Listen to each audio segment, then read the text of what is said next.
హరే కృష్ణ. ఈరోజు మనము భగవద్గీత ఆ, పారాయణము మామూలుగా సంస్కృత్ శ్లోకాస్ కాకుండా జస్ట్ అనువాదం అంటే సంస్కృత్ శ్లోకాకి మీనింగ్ ఉంటుంది కదా తెలుగులో, అది చదివే ప్రయత్నం చేద్దాము. అంటే ఇప్పుడు మనము సంస్కృత్ శ్లోకాస్ చదువుతూ ఉంటాం రిసైటేషన్. అంటే కొంతమందికి అది మీనింగ్ అర్థం అనేది ఇమ్మీడియట్లీ కాకపోవచ్చు. సో అందుకే ఈసారి ఓన్లీ ట్రాన్స్లేషన్ చదువుదాము ఏకాదశి సందర్భంగా అని అనుకున్నాను. సో స్టార్ట్ చేద్దాము. హరే కృష్ణ. ఓం అజ్ఞానతిమిరాంధస్య జ్ఞానాంజనశలాకయా చక్షురున్మీలితం येन తస్మై శ్రీ గురవే నమః. जय श्री कृष्ण चैतन्य प्रभु नित्यानंद श्री अद्वैता गदाधर श्रीवासादि गौर भक्त वृंदा. हे कृष्णा करुणा सिंधु दीनबंधो जगत्पते गोपेशा गोपिका कांता राधा कांता नमोस्तुते. तप्त कांचन गौरांगी राधे वृंदावनेश्वरी वृषभानुसुते देवी प्रणमामि हरिप्रिये. वाञ्छाकल्पतरुभयश्च कृपा सिन्धुभ्य एव च पतितानां पावनेभ्यो वैष्णवेभ्यो नमो नमः. जय श्री कृष्ण चैतन्य प्रभु नित्यानंद श्री अद्वैता गदाधर श्रीवासादि गौर भक्त वृंदा. हरे कृष्णा कृष्ण कृष्ण हरे हरे हरे राम राम राम हरे हरे.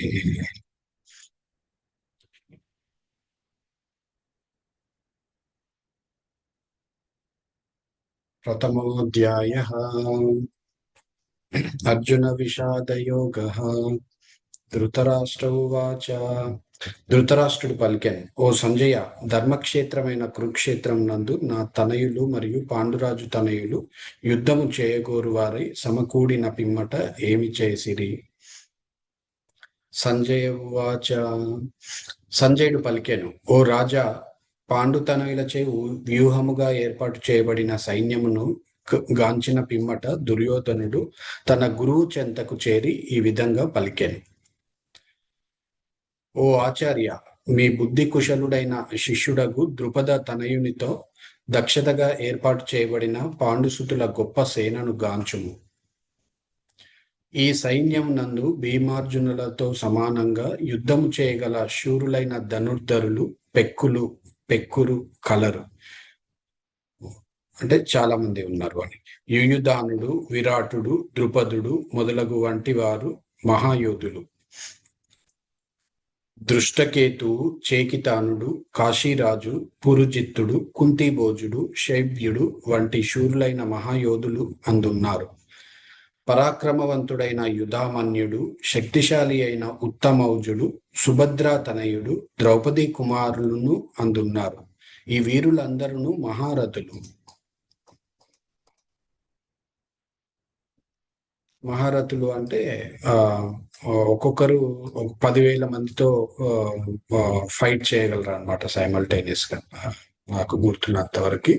అట్లాగే వాళ్ళు ఏంటంటే అశ్వదళం, గజదళం, పదాతి దళం, అలా డిఫరెంట్ కేటగిరీస్ ఉంటారు కదా సోల్జర్స్ లో. వీళ్ళు ఏంటంటే రథం మీద, చారియట్ మీద ఉండి ఫైట్ చేయగలరు అనమాట మహారథులు. సో ఇంతమంది ఉన్నారు అని పాండవ సైన్యం గురించి ఎక్స్ప్లెయిన్ చేస్తున్నాడు దుర్యోధనుడు. కానీ ఓ బ్రాహ్మణోత్తమ, నా సేనా బలమును నడుపుటకై ప్రత్యేకంగా యోగ్యులైనట్టి నాయకులను గురించి మీ కొరకు నేను చేస్తాను.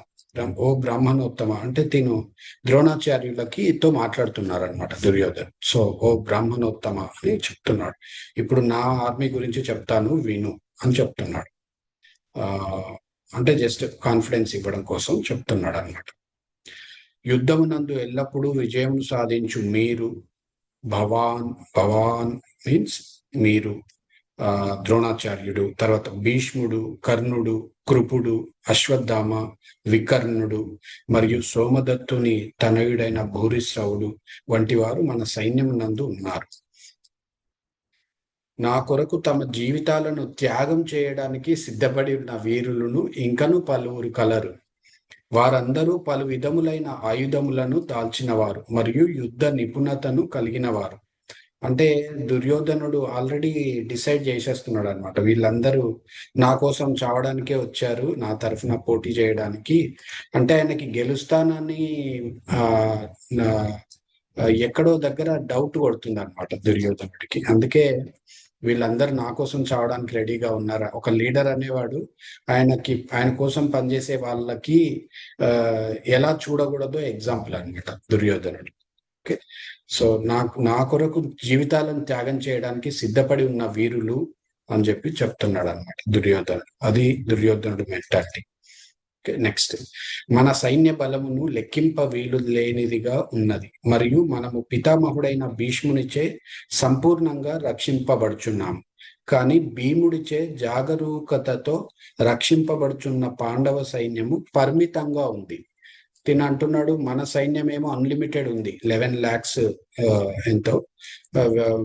పాండవులది లిమిటెడ్, జస్ట్ 7 lakhs ఉంది. మనం 4 lakhs ఎక్కువ ఉన్నాం కాబట్టి మనం అన్లిమిటెడ్ సోల్జర్స్ అని చెప్పి కొంచెం ఓవర్ కాన్ఫిడెన్స్ గా మాట్లాడుతున్నాడు అన్నమాట దుర్యోధనుడు. అక్కడ శ్రీకృష్ణ భగవానుడు ఉన్నాడు అన్న సంగతి అతను కన్సిడర్ కూడా చేయట్లా, అంత బలుపు అనమాట చెప్పాలంటే మన భాషలో. నెక్స్ట్, సేనా వ్యూహ ద్వారమునందలి మీ ముఖ్య స్థానములలో నిలిచి ఉండి మీరు పితామహుడైన భీష్మదేవునకు సంపూర్ణ రక్షణమును కూర్చవలసి ఉన్నది. అప్పుడు కురువృద్ధుడు యోధుల పితామహుడు అగు భీష్ముడు దుర్యోధనునకు ఆనందమును గూర్చుచు సింహ గర్జన వంటి ధ్వని కలుగునట్లుగా తన శంఖమును బిగ్గరగా పూరించాను. ఎట్ ద సేమ్ టైం భీష్ముడు భక్తుడు కాబట్టి ఇంకా అతను నేను భగవంతుడి ఆజ్ఞ ఉంది కాబట్టి నేను ఇలా నెగటివ్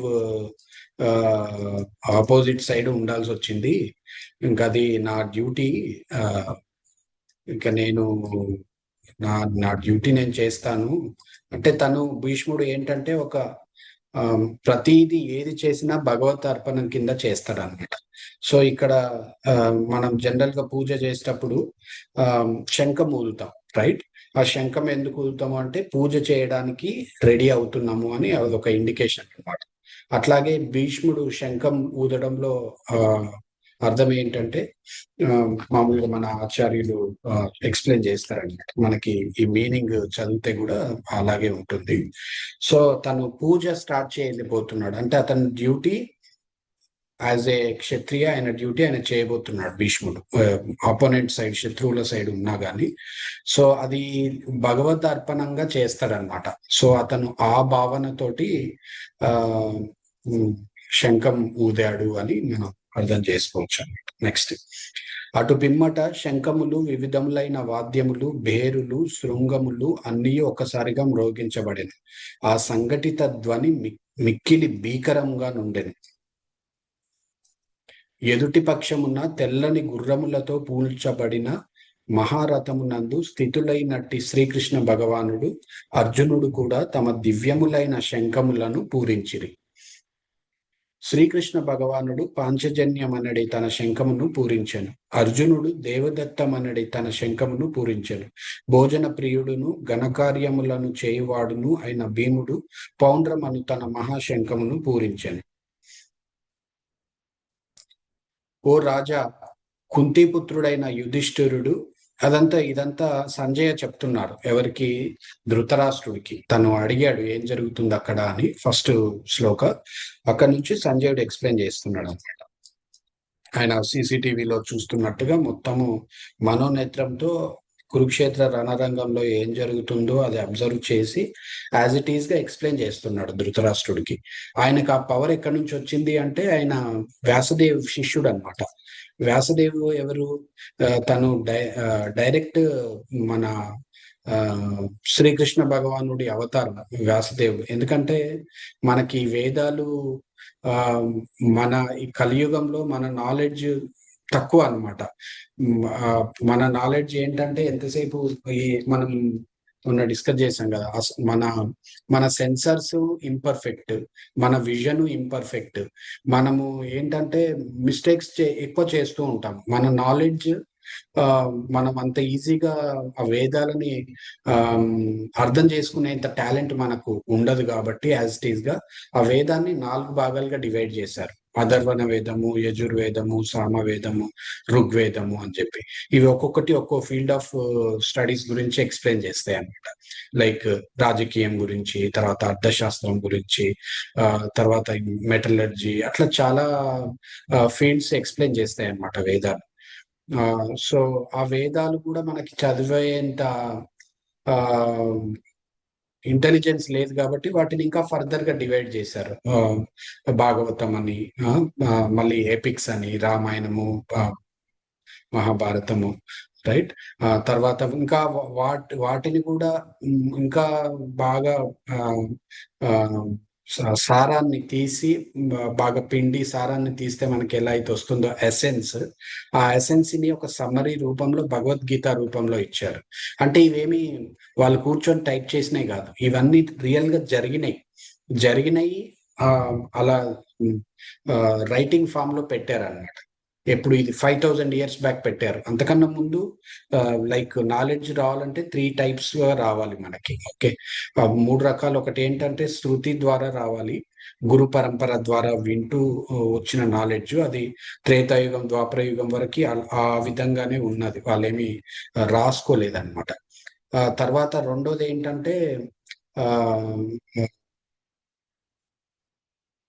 ఒక సిద్ధాంత రూపంలో ఫస్ట్ ఒక అజంప్షన్ చేసుకుంటాం. ఓకే, ఇది ఇలా అవుతుంది కాబట్టి ఇలా జరుగుతుండొచ్చు, ఇలా జరుగుతుంది కాబట్టి ఈ రిజల్ట్ వస్తుంది. అట్లాగే శాస్త్రవేత్తలు, మన సైంటిస్టులు అలాగే కొత్తవి కనుక్కుంటూ ఉంటారు అనమాట. సో అది అనుమాన భేద. ఫస్ట్ టైప్ వచ్చేసి శృతి ద్వారా, రెండోది వచ్చేసి అనుమాన భేద. అదేంటంటే అదే ఇట్లా ఒక ఫిలాసఫీ, ఒక సిద్ధాంతాన్ని ప్రతిపాదించి దాన్ని నిరూపణ చేయడానికి డిఫరెంట్ ప్రయోగాలు చేస్తూ ఉంటాం. మనం ఇప్పుడు చేసేదంతా ఈ అనుమాన భేద అనమాట. ఫస్ట్ ఒక డౌట్ తో స్టార్ట్ అయ్యి దాన్ని ప్రూవ్ చేయడానికి, వ్యాలిడేట్ చేయడానికి రీసెర్చ్ చేస్తూ ఉంటాం అనమాట. అట్లాగే మనం ఉన్న వాటిని కనుక్కుంటూ ఉంటాం. సో అది రెండోది. మూడోది ఏంటంటే మూడోది శృతి మనం ఇందాక అనుకున్నాం కదా, వింటూ నేర్చుకునేది. సో మనం ఏంటంటే ఈ ఇన్కంప్లీట్ సెన్సర్స్ తో కంప్లీట్ వేదిక్ నాలెడ్జ్ అనేది డైరెక్ట్ గా మనం తెలుసుకోలేము కాబట్టి మనకి ఇన్ని డివిజన్స్ వస్తున్నాయి అన్నమాట. మళ్ళీ ఇవి కాకుండా 18 పురాణాలు ఉన్నాయి మనకి, రైట్. అవి సపరేట్ గా డిస్కస్ చేద్దాం. బట్ జస్ట్ అంటే భగవద్గీత అనేది ఎంత ఇంపార్టెంటో తెలుసుకుంటున్నాం. సో అందుకే భగవద్గీత చదవాలి మనందరం. ఈ ట్రాన్స్లేషన్ చదవడం కంటిన్యూ చేద్దాం. ఓ రాజా, కుంతిపుత్రుడైన యుధిష్ఠిరుడు అనంత విజయమను నామము గల తన శంఖమును పూరించగా నకుల సహదేవులు సుఘోష మణి పుష్పకమనడి శంఖములను పూరించిరి. గొప్ప విలుకారుడైన కాశీరాజును, మహాయోధుడైన శిఖండియు, దృష్టద్యుమ్నుడు, విరాటుడు, అజేయుడైన సాత్యకి, ద్రుపదుడు, గౌతమి పుత్రులను, గొప్ప భుజ పరాక్రమము గల సుభద్రాపుత్రుడు మొదలైన వీరులందరూ తమ తమ శంఖములు పూరించిరి. వివిధములైన ఆ శంఖముల ధ్వని మిక్కిలి భీకరముగా నుండెను. అది భూమి ఆకాశములను రెండింటిని ప్రతిధ్వనింపచేయుచు ధృతరాష్ట్రపుత్రుల హృదయములను ఛేదించెను. ధృతరాష్ట్రపుత్రులు అంటే అది కౌరవుల సైడ్ అనమాట. యాక్చువల్ గా కౌరవులు, పాండవులు ఇద్దరు ఒకే వంశం, కాకపోతే డిస్టింగ్విష్ చేయాలి కాబట్టి వీళ్ళని పాండురాజు పిల్లలు అన్నారు, వాళ్ళనేమో ధృతరాష్ట్రుడి పిల్లలు అన్నారు, కౌరవులని.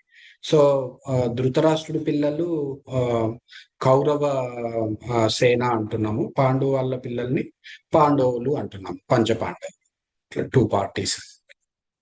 నెక్స్ట్. ఆ సమయమున పాండుసుతుడైన అర్జునుడు కపిధ్వజము కూర్చబడిన రథమును రథమునందు స్థితుడై తన ధనస్సును చేపట్టి బాణములను విసురుటకు సంసిద్ధుడయ్యను. ఓ రాజా, వ్యూహములుగా ఏర్పడి ఉన్న ధృతరాష్ట్ర పుత్రులను గాంచి అర్జునుడు శ్రీకృష్ణ భగవానుడితో ఈ విధంగా పలికాను. ఎందుకంటే శ్రీకృష్ణ భగవానుడు చారియట్ డ్రైవర్ గా ఉన్నాడు కదా, తన భక్తుడు కోరుకున్నాడు కాబట్టి, తన మిత్రుడు, భక్తుడు అని కాదు, తన మిత్రుడు ఆ భగవంతుడిగా గుర్తించి ఎప్పుడు అదే గౌరవం ఇచ్చారు పాండవులు. సో నాకు ఇలా చారియట్ నడిపే మీరు నా పక్కన ఉండండి, నా సైడ్ ఉండండి, నాకు ఇంకేం అక్కర్లేదు అని చెప్పి అర్జునుడు అడుగుతాడు కదా శ్రీకృష్ణ భగవానుడిని. అందుకని డ్రైవర్ గా చేస్తాడు. అంటే మనం ఒక సేవకుడికి లాగా మనం భగవంతుడికి పని చేస్తే, ఇప్పుడు మనం బయట ఉంటున్న ఒక యజమాని కింద పని చేస్తే వాడు ఎలా చూస్తాడు మనల్ని? వీడు పనివాడు కాబట్టి కింద ఉండాలి, నేను యజమానిని కాబట్టి పైన ఉండాలి, నేను యజమానిని కాబట్టి నాకు అన్ని ఫెసిలిటీస్ ఉండాలి, ఏసీ ఉండాలి, సోఫా ఉండాలి, నాకు కింద నలుగురు పని చేయాలి, సేవ చేయాలి. నాకు వాళ్ళ ఫీలింగ్ అలా ఉంటది జనరల్ గా. ఒక బాగా పొగరుబోతుతనంతో ఉండేవాళ్ళు మన ఇప్పుడు జనరల్ గా మనం చూస్తే. కానీ భగవంతుడికి అట్లా ఫీలింగ్ ఉండదు అనమాట. మనము ఎంత ప్రేమతో భక్తియుత సేవ చేస్తే అంతే ప్రేమతో రిఫ్లెక్ట్ అవుతూ ఉంటాడు అనమాట భగవంతుడు. భగవంతుడికి మనము చిన్న, భగవంతుడు ఏదో పెద్ద, మనం చిన్న అన్న ఫీలింగ్ ఎప్పుడూ ఉండదు. రైట్? అది నువ్వు చాలా ఎగ్జాంపుల్స్ ఉన్నాయి మనకి. సో ఇప్పుడు అర్జునుడు అడిగాడు, నాకు డ్రైవర్ గా ఉండు అంటే వచ్చి డ్రైవర్ గా చేయడానికి చేశాడు. అంతేగాని నువ్వేంటి నాకు పని చెప్తున్నావు, నువ్వు నాకు సర్వీస్ చేయాలి కానీ నేను నీకు సేవ్ చేయడం ఏంటి, అలా ఉండదన్నమాట. భగవంతుడికి భక్తుడికి ఉండే రిలేషన్షిప్ అదే మన సనాతనం గొప్పతనం అన్నమాట. అది అర్థం అవ్వాలంటే మనకి అసలు భగవంతుడు అంటే ఎవరు, భగవంతుడి మనసు ఏంటి, మన భగవంతుడి దృష్టిలో మన స్థానం ఎక్కడ, మన కోసము భగవంతుడు ఎన్ని మెట్లు దిగి కిందికి వస్తారు, మనము ఎలా బిహేవ్ చేస్తున్నాము, ఇదంతా తెలియాలంటే, భగవంతుడి మనసు తెలియాలంటే మనము భగవంతుడి మాటలు వినాలి. ఒకరు మాట్లాడితేనే కదా ఆయన మనసులో ఏముందనేది తెలిసేది.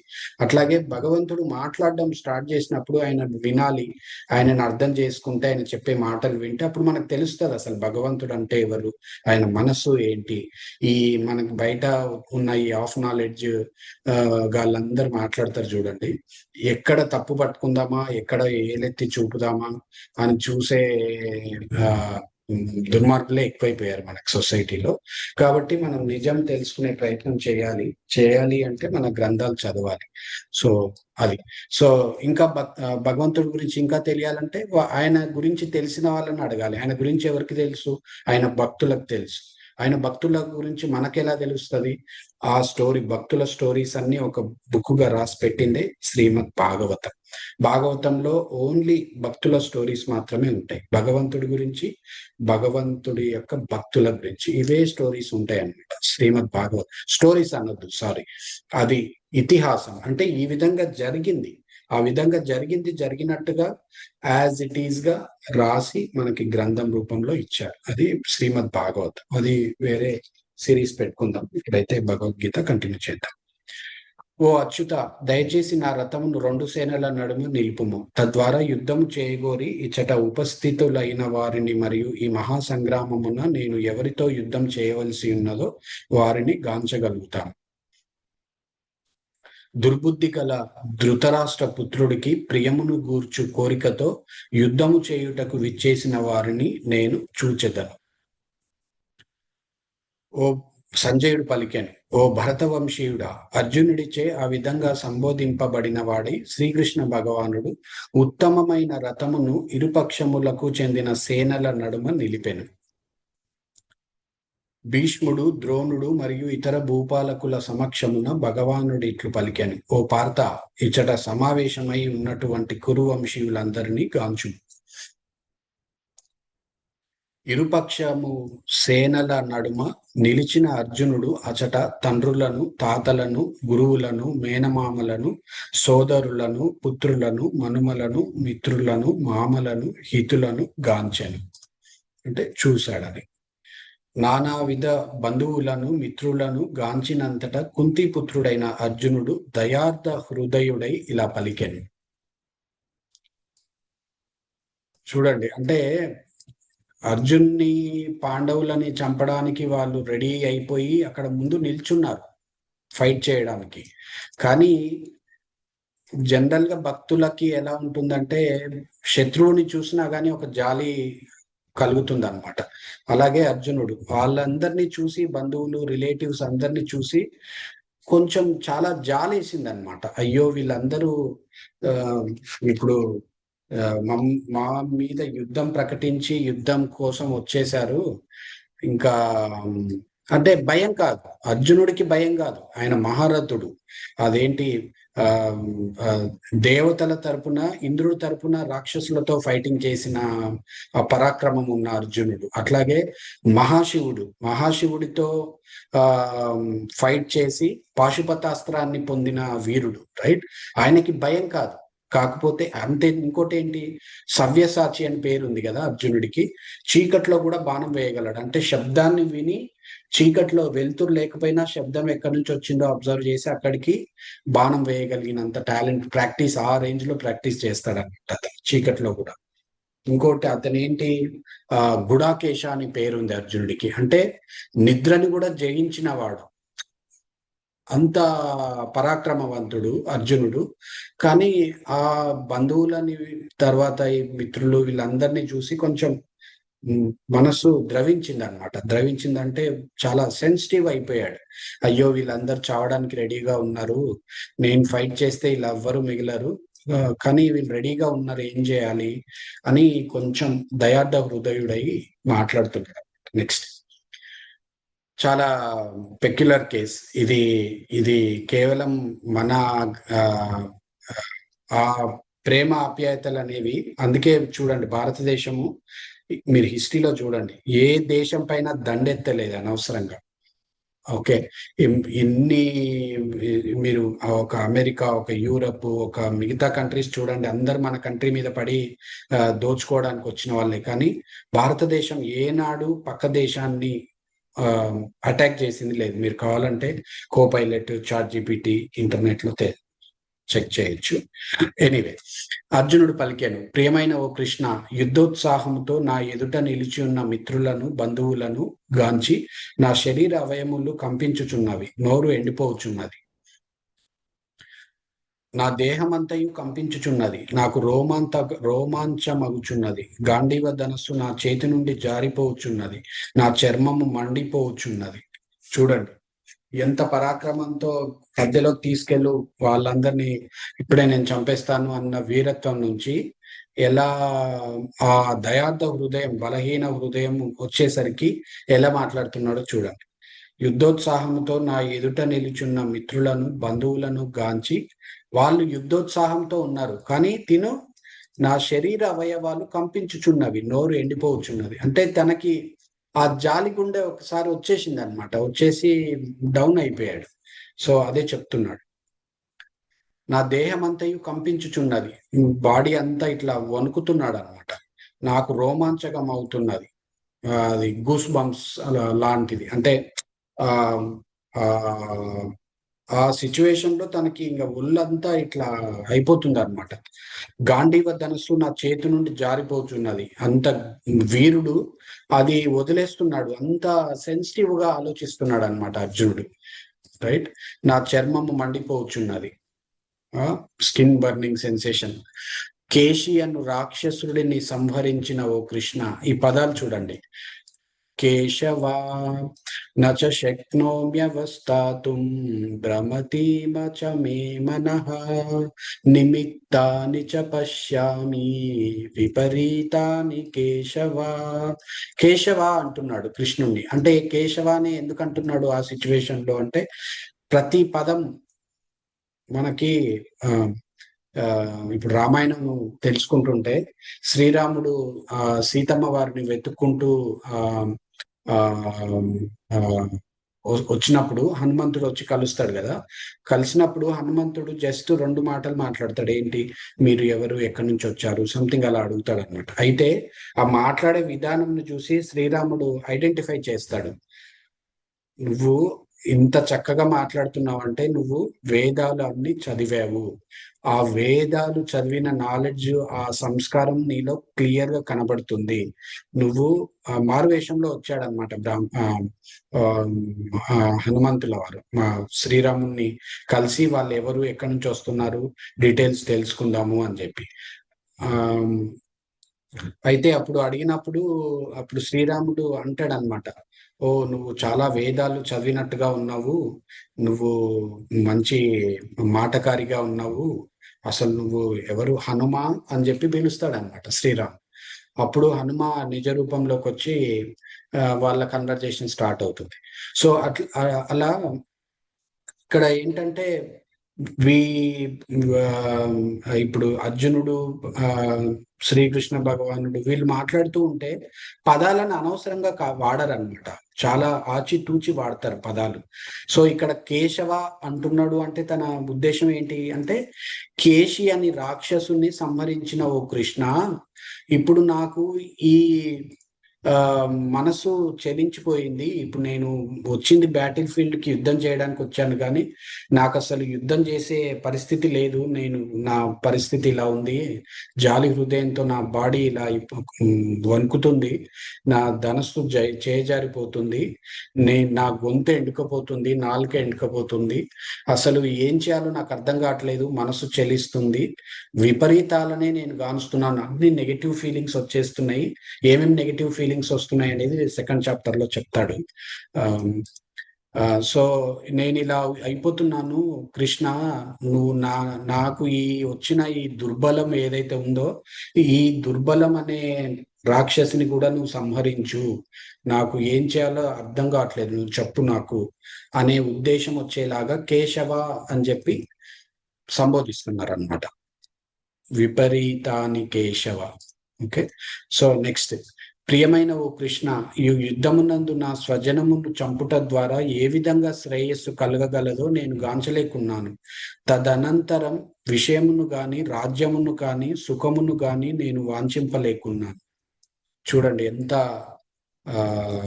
బేలగా మాట్లాడుతున్నాడు అర్జునుడు. నెక్స్ట్, ఓ గోవింద, మేమెవరి కొరకు రాజ్యమును, సుఖమును, చివరకు జీవనమును కూడా కోరుచున్నామో వారందరూ ఈ యుద్ధరంగమున సన్నద్ధులై నిలిచి ఉండగా ఆ రాజ్యాదుల వలన మాకేమి ప్రయోజనము?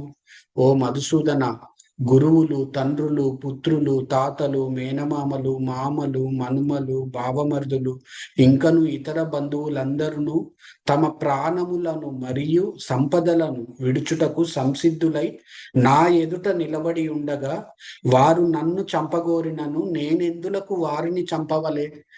ఓ జనార్దన, కేవలము ఈ భూలోక రాజ్యం అటుంచి ముల్లోక రాజ్యాధిపత్యమునకైనను నేను వారితో యుద్ధము చేయుటకు సిద్ధముగా లేను. ధృతరాష్ట్రుడి పుత్రులను చంపుట వలన మేమెట్టి ఆనందమును పొందగలము అని అర్జునుడు అంటున్నాడు అనమాట. ఇదంతా నాకు ఎందుకో అనవసరం అనిపిస్తుంది. వాళ్ళు చంపితే చంపని, మమ్మల్ని ఏముంది, ఈ రాజ్యం కోసమే మేం వాళ్ళని చంపడం ఎందుకు, చంపి పాపం మూట కట్టుకోవడం ఎందుకు, అలా మాట్లాడుతున్నాడు అనమాట. ఇప్పుడు మెట్ట వేదాంతం అంటారు అనమాట ఇట్లాంటివి. అంటే నాలెడ్జ్ ఉంది కానీ అది ఎందుకు మెట్ట వేదాంతం అనేది మనం ఇది అయిపోయిన తర్వాత మాట్లాడదాం. సో ఇట్టి దుర్మార్గులను చంపినచో మాకు పాపమే సంక్రమించును. అందుకే ధృతరాష్ట్రుడి పుత్రులను, మా మిత్రులను సంహరించుట మాకు ఉచితం కాదు. లక్ష్మీపతివైన ఓ కృష్ణ, స్వజనమును చంపుట వలన మాకు కలుగు లాభమేమి? ఆ కార్యముచే మేమెట్లు సుఖం పొందగలము? చూడండి, మాధవ ఇక్కడ శ్యామ, మాధవ.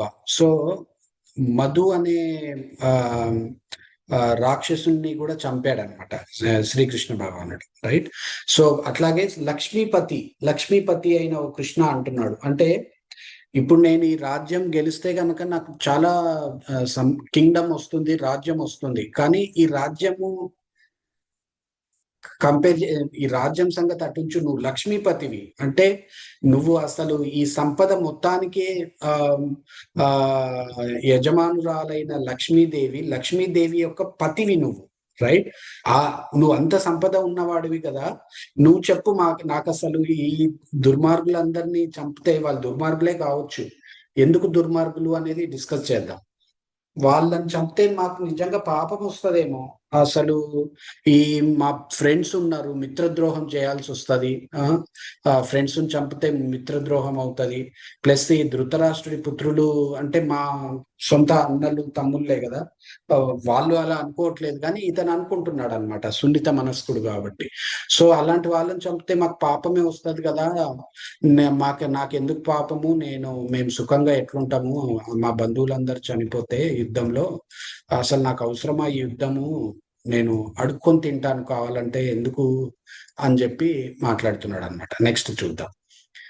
ఓ జనార్దన, లోభముచే ఆవరింపబడిన హృదయములు కల వీరందరూ కుల సంహారమునందు కాని బంధువులతో కలహమునందు కాని దోషమును గాంచుకున్నారు.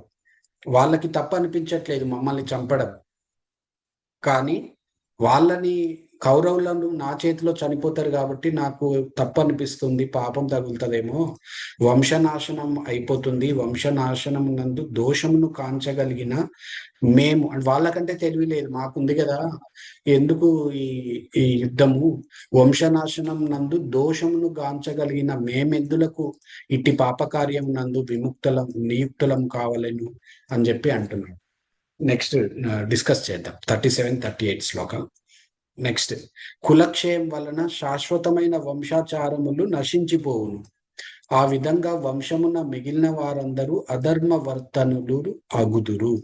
అంటే కులక్షయం వలన శాశ్వతమైన, ఇప్పుడు ఆ యోధులందరూ, ఇప్పుడు లేడీస్ అయితే యుద్ధం చేయడానికి రారు కదా, వాళ్ళ ఇంటి దగ్గర ఉంటారు. సో ఇప్పుడు ఇక్కడికి వచ్చిన వాళ్ళందరూ అందుకే ఇక్కడ చూడండి, మామలు, తండ్రులు, మిత్రులు, ఇలా అందరూ మేల్స్ అన్నమాట. సో ఇప్పుడు తిను ఏమంటున్నాడంటే, ఆ మేల్స్ అందరూ చనిపోతే ఆ విధవరాళ్ళు అయిపోతారు వాళ్ళ ఫ్యామిలీలు, రైట్? వాళ్ళ భార్యలు విధవలు అయిపోతారు. సో వాళ్ళ పిల్లలు తండ్రి లేని వాళ్ళు అయిపోతారు. సో ఆ విధంగా వాళ్ళ వంశం నశించిపోతుంది. ఒకవేళ మిగిలిన వాళ్ళు ఉంటే వాళ్ళు వేరే వాళ్ళు చెరపడతారు వాళ్ళని, ఇప్పుడు హస్బెండ్ పోయాడు అంటే వేరే వాళ్ళు చెరపడితే కనుక వాళ్ళ వేరే వాళ్ళతో వీళ్ళు సంసారిక జీవితం చేస్తే కనుక అధర్మమైన సంతానం పుడుతుంది. అంటే ఇప్పుడు వీళ్ళు ఏంటి, క్షత్రియ స్త్రీలు, రైట్? క్షత్రియ అంటే లీడర్షిప్ క్వాలిటీస్ ఉన్న వంశంలో పిల్లల్ని కని ఉన్నవాళ్ళు. ఇప్పుడు ఒక క్షత్రియ భర్తతో ఉండి వాళ్ళు పిల్లల్ని కని వాళ్ళని పెంచితే వాళ్ళు క్షత్రియులు అవుతారు. కానీ రేపొద్దున వర్ణ సంకరం ఎక్స్ప్లెయిన్ చేస్తున్నారు అనమాట ఇక్కడ. ఇప్పుడు వాళ్ళు విధవరాళ్ళు అయిపోయి వేరే వాళ్ళు అబ్డక్ట్ చేసుకొని వేరే వాళ్ళు ఆక్రమించేసుకొని పిల్లల్ని కంటే అప్పుడు వచ్చిన వాళ్ళు క్షత్రియులు ఎందుకు అవుతారు? ఆ క్షత్రియ గుణాలు రాకపోవచ్చు, ఇంకా వేరే గుణాలు రావచ్చు అనమాట. అంటే క్షత్రియ అంటే ఏంటి అనేది మళ్ళీ డిస్కస్ చేద్దాం. ఇది మన మైండ్ ఎంతసేపు ఏంటంటే నెగిటివ్ ఆలోచన తొందరగా వచ్చేస్తుంది. క్షత్రియ అనగానే అంటే దళితుల గురించి, దళితులు అంటే తక్కువ, నీకు క్షత్రియులు ఉన్నోళ్ళే ఎక్కువ, ఇలాంటి విపరీతమైన వాదన వస్తుంది. వాటి గురించి డిస్కస్ చేద్దాం నెక్స్ట్, రైట్? సో అట్లా వాళ్ళు క్షత్రియ గుణాలు ఉండరు కాబట్టి సొసైటీని కాపాడలేరు, ధర్మాన్ని కాపాడలేరు, అలా కులక్షయం అయిపోతుంది కదా అని చెప్పి మాట్లాడుతున్నాడు అనమాట అర్జునుడు. నెక్స్ట్ చూద్దాం. ఓ కృష్ణ, వంశమునందు అధర్మవాదము ప్రబలమగుట చేత కుల స్త్రీలు కులటలు అగుదురు, అంటే చెడిపోతారు కుల స్త్రీలు అని చెప్పి చెప్తున్నాడు అనమాట. నెక్స్ట్, ఓ ఓ వృష్ణి వంశ సంజాతుడా. సో ఇక్కడ చూడండి పదాలు ఎలా వాడుతున్నాడో చూడండి. అధర్మాభిభవాత్ కృష్ణ ప్రదుష్యంతి కుల స్త్రియః స్త్రీషు దుష్ట్రాషు వార్ష్ణేయా జాయతే వర్ణ సంకరః. సో ఇక్కడ ఓ కృష్ణ, ఇక్కడ వృష్ణి వంశ సంజాతుడా అంటున్నాడు. అంటే ఏంటి? ఇక్కడ వృష్ణి వంశం అంటే ఇక్కడ ఇండైరెక్ట్ గా చెప్తున్నాడు అనమాట. ఇప్పుడు కృష్ణ నువ్వు కూడా ఒక వంశం నుంచి వచ్చిన వాడివే కదా, మీ వృష్ణి వంశంలో నువ్వు నా సిచ్యువేషన్ లో నువ్వు ఉంటే నువ్వు ఎలా చేస్తావు అని చెప్పి శ్రీకృష్ణుని అడుగుతున్నాడు అనమాట. నేనైతే నాకు యుద్ధం చేయాలని లేదు, ఆ ఎందుకు నేను అడుక్కొనైనా తింటాను అన్న అర్థం వచ్చేలాగా మాట్లాడబోతున్నాడు. సో మీ వంశాన్ని అయితే నువ్వు డెవలప్ చేసినావు కదా, ఆ నువ్వు మామూలుగా మీ తాతగారైన ఉగ్రసేనుడితో నువ్వు ఇలాగే ఫైట్ చేస్తావా? ఆ నేను ఇప్పుడు నా వాళ్ళతో అదే మూడ్ లో ఉన్నాను, నేను కూడా ఫైట్ చేయలేను అని ఇంకా కారణాలు మాట్లాడుతున్నాడు అన్నమాట, లాజిక్లు మాట్లాడుతున్నాడు ఇప్పుడు అర్జునుడు. నెక్స్ట్, ఓ వృష్ణి వంశ సంజాతుడా అని చెప్పి అందుకే సంబోధిస్తున్నాడు. అట్టి కుల స్త్రీలు పతితలైనచో, పతితలు అంటే ఆ ఇంకా వేరే వాళ్ళని, క్షత్రియులు కాకుండా వేరే వాళ్ళని మ్యారేజ్ చేసుకొని ఇంకా వాళ్ళు చెడిపోతారు కుల స్త్రీలు, వాళ్ళ భర్తలు ఇక్కడ యుద్ధంలో చనిపోతే గనక. సో పతితలు అయితే అవాంఛనీయ సంతానం ఉత్పత్తి అవుతుంది, ఆ ధర్మబద్ధమైన సంతానము కాకుండా అధర్మబద్ధమైన సంతానం, అక్రమ సంతానము డెవలప్ అవుతుంది ఒకవేళ వాళ్ళు వేరే వాళ్ళు గనక ఆ స్త్రీలని చెరబడితే గనక అని చెప్పి చెప్తున్నాడు అనమాట. అంటే అన్ని విపరీతంగా ఆలోచిస్తున్నాడు అర్జునుడు. ముందే చెప్పాడు కదా, అన్ని విపరీతాలు కనపడుతున్నాయి, విపరీత నీ కేశవ అన్నాడు కదా, ఆ విపరీతాలు ఇవే అనమాట. నెక్స్ట్ చూద్దాం. అంటే మనకి ఇవన్నీ కరెక్ట్ గానే మాట్లాడుతున్నాడు కదా అనిపిస్తుంది, బట్ మనం డిస్కస్ చేద్దాం కొంచెం డీటెయిల్డ్ గా. నెక్స్ట్, అవాంఛిత సంతానము వృద్ధి అగుట చేత కుటుంబము వారికిని కుటుంబ ఆచారమును నాశనం చేసిన వారికి ఇద్దరికిని నరక జీవితము సంప్రాప్తించును. సో అవాంఛిత సంతానము వృద్ధి అగుట చేత కుటుంబము వారికి అంటే ఇంట్లో వాళ్ళకి కూడా ఈ అవాంఛిత సంతానం అంటే అక్రమ సంతానము జనరేట్ అయింది అనుకోండి సొసైటీలో, అది సొసైటీకి మంచిది కాదు, అదే చెప్తున్నాడు. అవాంఛిత సంతానము వృద్ధి అగుట చేత కుటుంబము వారికిని కుటుంబ ఆచారమును నాశనం చేసిన వారికిని, ఎవరైతే వీళ్ళు స్త్రీలని అబ్డక్ట్ చేసి అక్రమంగా వాళ్ళని లోబర్చుకొని సంతానం కంటారో వాళ్ళకి కూడా మంచిది కాదు, ఈ కుటుంబానికి కూడా మంచిది కాదు అని చెప్తున్నాడు అనమాట. కుటుంబ ఆచరణమును నాశనం చేసిన వారి ఇరువురికి నరక జీవితము సంప్రాప్తించును. రైట్. నెక్స్ట్, పిండోదక క్రియలు సంపూర్ణంగా నిలిపివేయబడుటచే. పిండోదక క్రియలు అంటే మనము ఎవరైనా ఇప్పుడు మన చనిపోతే గనక వాళ్ళకి పిండం పెడతాం కదా, శ్రాద్ధం చేస్తాము లైక్ సంవత్సరీకం. సో అప్పుడు ఏంటంటే నీళ్లు వదులుతాం అనమాట, పిండోదకాలు ఆఫర్ చేసి. సో ఆ పిండం పెట్టే వాళ్ళు కూడా ఉండరు, ఎందుకంటే వంశం నాశనం అయిపోతుంది కాబట్టి. ఇంకా ఇప్పుడు వేరే వాళ్ళు చెరబట్టితే వాళ్ళు అసలే పెట్టారు, పిండం పెట్టారు. ప్లస్ ఒకవేళ చెరబట్టకపోయినా ఈ వంశం ఇంకా నశించిపోతుంది, నెక్స్ట్ ఆ క్షత్రియ గుణాలు ఉన్న వాళ్ళు ఉండరు, సో నశించిపోతుంది.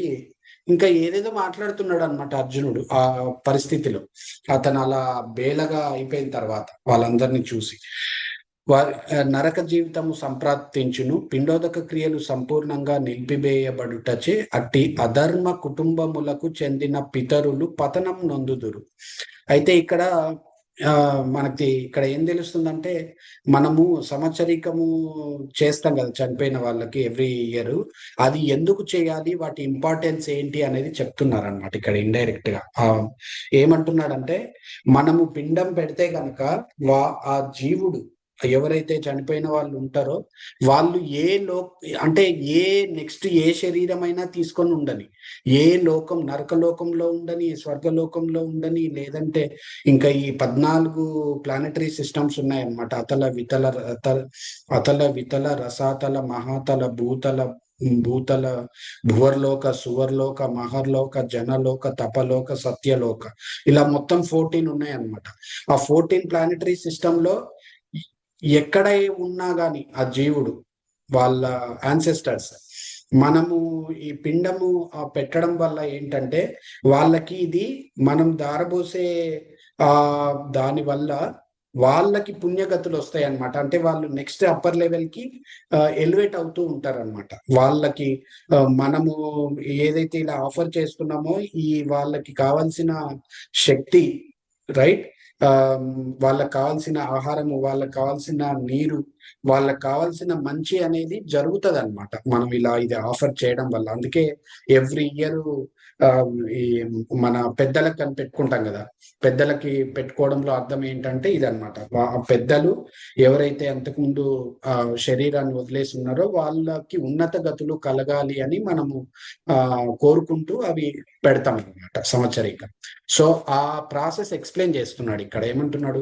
పిండోదక క్రియలు సంపూర్ణంగా నిలిపివేయబడుటచే అట్టి అధర్మ కుటుంబములకు చెందిన పితరులు పతనం నొందురు. అంటే అట్లా పిండం పెట్టే వాళ్ళు లేకపోతే అంతకుముందు చనిపోయిన యాన్సెస్టర్స్ ఉంటారు కదా,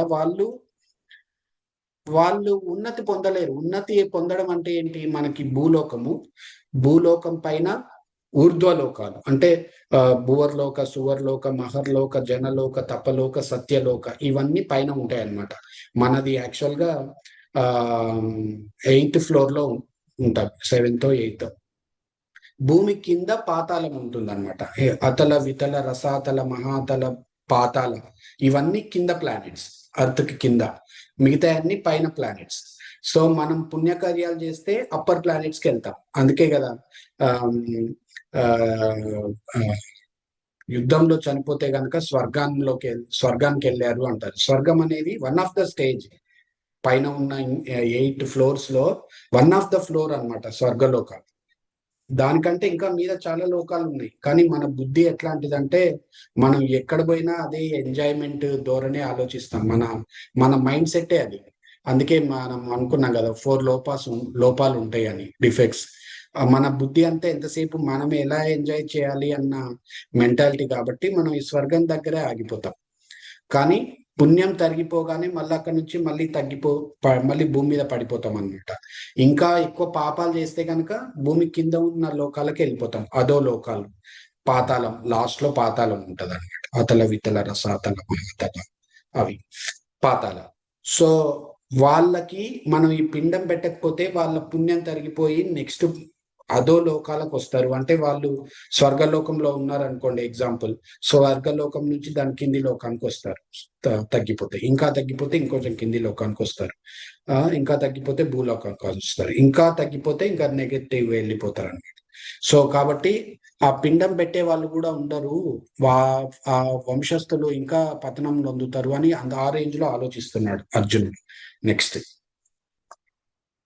దుష్ట చర్యల చేత కులాచారములు నశింపచేసి అవాంఛనీయ సంతానమునకు కారణమగు వారి పాప కర్మల చేత అన్ని రకముల కుల ధర్మములు మరియు జాతి ధర్మములు నాశనమగును అని చెప్తున్నాడు అన్నమాట. నెక్స్ట్, ఓ కృష్ణ జనార్దన, కుల ధర్మములను నాశనం చేయువారు శాశ్వతముగా నరకలోక నివాసులగుదురని గురు శిష్య పరంపరాగతముగా విని ఉంటుంది. ఇది పాయింట్.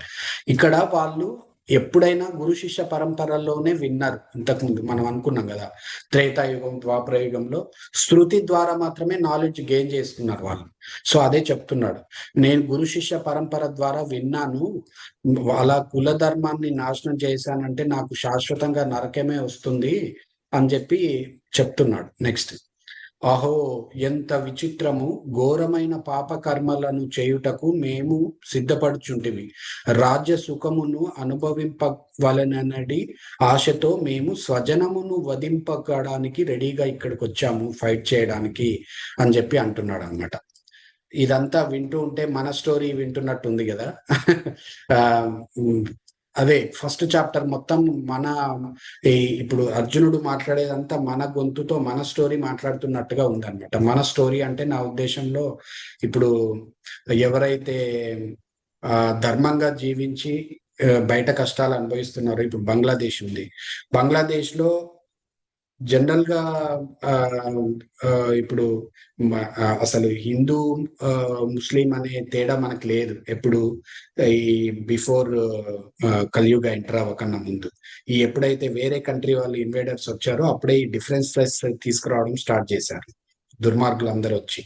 సో ఆ ఇప్పుడు బంగ్లాదేశ్ లో శాంతిగా ఉన్న హిందువుల మీద వాళ్ళని అరాచకాలు చేస్తున్నారో, ఆ అరాచకాలు చేస్తూ ఉంటే హిందువుల పరిస్థితి ఎలా ఉందంటే ఇలా ఉందన్నమాట. ఇప్పుడు భారతదేశంలో కూడా ఇప్పుడు సపోజ్ ఓల్డ్ సిటీలో అట్లా చాలా ఆ దాడులు జరుగుతున్నాయి కదా, సో కాల్డ్ హిందువుల మీద. ఆ ఆ హిందువుల పరిస్థితి ప్రజెంట్ ఇలా ఉందన్నమాట. అర్జునుడు చెప్పే పరిస్థితి లాగా ఉంది. మనము ఫస్ట్ చాప్టర్ మన స్టోరీనే వింటున్నట్టుగా అనిపిస్తుంది. ఎలా ఉంది చూడండి. ఎందుకంటే మనకు జాలిగుండె ఎక్కువ కాబట్టి అర్జునుడి లాగా. సో అది ఎలా పోతుంది అనేది మనం నెక్స్ట్ చూద్దాం. ఇది చూడండి. అహో ఎంత విచిత్రం, ఘోరమైన పాపకర్మలను చేయుటకు మేము సిద్ధపడుచుంటిమి. రాజ్య సుఖమును అనుభవింప వలెననడి ఆశతో మేము స్వజనమును వ్యధింపగోరుచున్నాము అని అర్జునుడు మాట్లాడుతున్నాడు అన్నమాట ఇప్పటిదాకా. నెక్స్ట్, ఒకవేళ శస్త్రధారులైన ధృతరాష్ట్రుడి పుత్రులు నిరాయుధుడును మరియు ప్రతీకారము చేయని వాడను అగు నన్ను రణరంగమున వధించినచో అది నాకు క్షేమకరమే కాగలదు. నేను చంపను, వాళ్ళే వచ్చి నన్ను కత్తి తీసుకొని పొడి చేయండి, నేను చనిపోతాను, ఈ గోలంతా ఉండదు, నాకు పాపం రాదు, వాళ్ళు నన్ను చంపేస్తే చంపేసుకొని. ఇలా మాట్లాడుతున్నాడు. ఏంటి, ఒక యోధుడు, ఒక పరాక్రమం ఉన్న మంచి ఆ పర్సన్ అర్జునుడు ఇలా మాట్లాడుతున్నాడు. ఎందుకు? ఆ జాలి గుణం వచ్చేసింది. నెక్స్ట్ చూడండి. అప్పుడు సంజయ్ చెప్తున్నాడు. సంజయుడు పలికెను, అర్జునుడు రణరంగమునందు ఆ విధంగా పలికి ధనుర్బాణములను పక్కగా పడవేసి దుఃఖముచే కల్లోలితమైన మనస్సు కలవాడై రథమునందు చతికిల పడెను. నెక్స్ట్ అక్కడ ఇప్పటితో మొదటి అధ్యాయం కంప్లీట్ అవుతుంది. 7 ఐ థింక్ వీడియో ఎండ్ అవుతుందేమో. బట్ ఎనీవే మనం ఇక్కడ ఆపేద్దాము, మళ్ళీ డిస్కస్ చేద్దాము. ఇప్పుడు అర్జునుడు నెక్స్ట్ వీడియోలో ఎక్స్ప్లెనేషన్ చూద్దాం. హరే కృష్ణ. సర్వం కృష్ణ అర్పణమస్తు. Please like, share and subscribe. Hare Krishna.